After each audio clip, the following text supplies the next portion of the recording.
¿Cómo hablar sobre sexo con los hijos? Las familias felices son todas parecidas, en cambio las infelices son infelices de maneras particulares, de un Tolstoy. Me parece que la respuesta más adecuada para la pregunta de cómo hablar sobre sexo con los hijos es de la manera más simple y llana que usted pueda hacerlo. Con simple quiero decir que trate de expresarse de una forma que corresponda a la inquietud del muchacho, sin darle más ni menos información que la que pide. Conteste como lo haría en la entrevista con el cónsul para sacar la visa americana. En estos diálogos es tan importante escuchar como hablar. Trate de conocer, valorar y medir cuál es el verdadero alcance de la duda que pasa en la vida del chino. Por lo general, las preguntas sobre la mecánica del amor no solo se refieren al procedimiento de la cópula, a la ciencia de la reproducción y a la técnica de la planificación familiar. Tampoco se limitan al diagnóstico, el tratamiento y la prevención de las enfermedades de contagio sexual. Sin duda, información importantísima. Las inquietudes de los hijos van mucho más allá. Apuntan al sistema de valores, a la identidad sexual, a lo que se espera de ellos, a cómo deberían comportarse, en últimas, hasta dónde pueden contar con los padres. Estas inquietudes surgen en relación con lo que está sucediendo en la vida corriente del muchacho, en su vida emocional. Es una preocupación importante y compleja. En la medida en que los padres toleran la angustia que producen las preguntas del estilo de ¿cómo se hace el amor? ¿Cómo llegan los niños a la barriga de la mamá? Una niña puede quedar embarazada con un beso en los labios. Los jóvenes reciben el mensaje de que sí se puede hablar con ellos, se preocupan por sus inquietudes, los toman en serio y los respetan.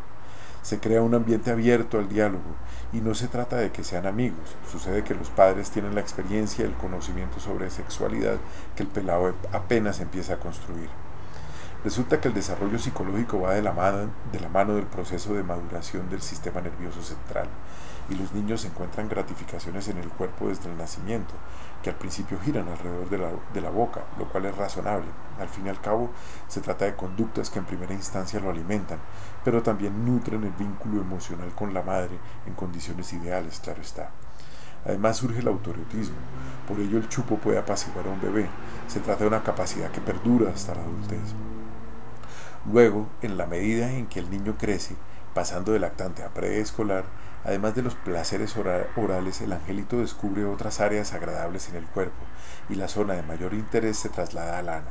En esa época empieza a adquirir cierto dominio del mundo, logra caminar, por ejemplo, y también llega al entrenamiento del hábito intestinal y vesical a través del control de los esfínteres y del aplazamiento de las gratificaciones. Luego, con el tiempo, el niño sigue progresando y adquiere la palabra, su mundo crece todavía más gente participa en su vida en el sentido de que ahora es capaz de relacionarse con esas personas de maneras mucho más complejas, inicia la escolaridad. Además descubre que existen dos tipos de seres humanos, unos con pene y otros sin él. Se pregunta sobre estas diferencias, siente curiosidad, suele pensar que ella lo perdió, que la castración es un castigo plausible y, por otra parte, cuando se trata de una niña, lo anhela, incluso en algunos casos lo envidia. En todo caso, el niño es diferente de la niña y ambos sienten curiosidad, exploran su propio cuerpo y el del otro sexo. Además, de nuevo, en condiciones ideales, el hijo se identifica con la madre y con el padre. Toma más de sus gestos, conductas y expresiones, pero también asimila sus valores, ideales y prohibiciones. Descubre que la madre, que antes solo consideraba buena cuando lo complacía y malo cuando lo frustraba, es la misma persona que funciona en distintas instancias de la vida familiar. Aprende sobre gratitud. Después el muchacho entra en una etapa en la que los asuntos de la sexualidad pasan a un segundo plano. En su lugar, su universo crece todavía más, construyendo cada vez más autonomía, hasta que por último llegan a la adolescencia, época en que retoman el interés preeminente por la sexualidad, solo que ahora está dotado de un cuerpo capaz de procrear. Su genital adulto adquiere características adultas, los senos se desarrollan, aparece el vello corporal, la voz cambia, hasta que al final de este proceso vertiginoso termina transformado en un adulto joven. De manera que las respuestas a las inquietudes sexuales del muchacho deben ser simples, teniendo en cuenta su edad, el momento histórico de su vida, las vicisitudes emocionales de la actualidad.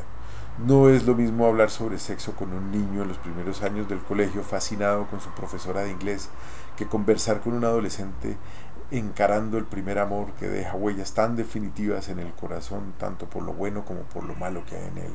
Ni qué decir del muchacho con inclinaciones homosexuales que lucha por su libertad, o del universitario que integra su carrera con las mieles del amor, pues con ella ha tenido momentos fabulosos, noches inolvidables. ¿Y qué tal comentar los asuntos del vivir doméstico con el hijo adulto, el padre de los nietos que afronta un divorcio, una viudez o una enfermedad catastrófica, por ejemplo? En fin, a lo largo de toda la vida se habla de sexo con los hijos. Y también las respuestas a estas inquietudes deben ser llanas, como decíamos, porque se trata de tópicos que angustian a los padres, los confrontan, los ponen al límite de sus conocimientos científicos, desafían sus valores, sus creencias, su moral. Además los conmueve el sufrimiento del hijo. Nada es peor que ver a un muchacho padeciendo por un amor desairado, el dolor de los cuernos, por ejemplo. Además los padres se preocupan por las consecuencias psicológicas, sociales y económicas de los avatares de las prácticas sexuales del hijo. En medio de la zozobra que producen las dudas sexuales, verbigracia frente a un embarazo en la adolescencia y a verse abocados a afrontar la decisión de tener a la criatura o de abortarla, los padres pueden refugiarse en la autoridad y la represión y en las amenazas, o utilizan el circunloquio, el retruécano y el vocabulario elevado, creando todavía más confusión, llevando al muchacho a perderse todavía más en los meandros de la sexualidad juvenil. Además, la vida íntima de los hijos pone a los padres en una situación de impotencia, que está por fuera de su control, de manera que, en últimas, hay que confiar en lo que los hijos han aprendido en el seno familiar desde su infancia. Hay que creer en su buen juicio, en su sentido común, en suma, en su salud mental. La sexualidad no es solo coito, es la tendencia a procurarse satisfacciones, abarcando el cuidado por sí mismo y lo constructivo, elementos que tienen mucho que ver con la estructura de la personalidad. Están presentes en la manera de concebir la vida y el mundo y las otras personas, rasgos de personalidad que empiezan desde el nacimiento y que esquemáticamente podrían plantearse dentro de una gama de posibilidades que van desde el hedonismo más irreflexivo hasta el enfoque epicúreo más responsable. Todo depende del sistema de valores, creencias e ideales de la familia, pero también de elementos propios del muchacho y de su comprensión del mundo. El hedonismo es la búsqueda del placer como el único bien posible, excluyendo el dolor y el sufrimiento y el penar por completo. Todos tienen el derecho de hacer lo que esté en su poder para procurarse el mayor goce, una noción que se atribuye a Aristipo, estudiante de Sócrates en la antigua Grecia. Y bien vale la pena recordar a este pensador ahora que su ética es cada día más vigente en este mundo moderno, interconectado y muy confortable para todos. Para la creciente clase media, la gran masa de consumidores que mantienen saludable la economía global. Mario Vargas Llosa, por ejemplo, sostiene que así la cultura se trivializó, se hizo ligera, intrascendente. Los creadores ya no aspiran a generar transformaciones fundamentales que perduren para la posteridad.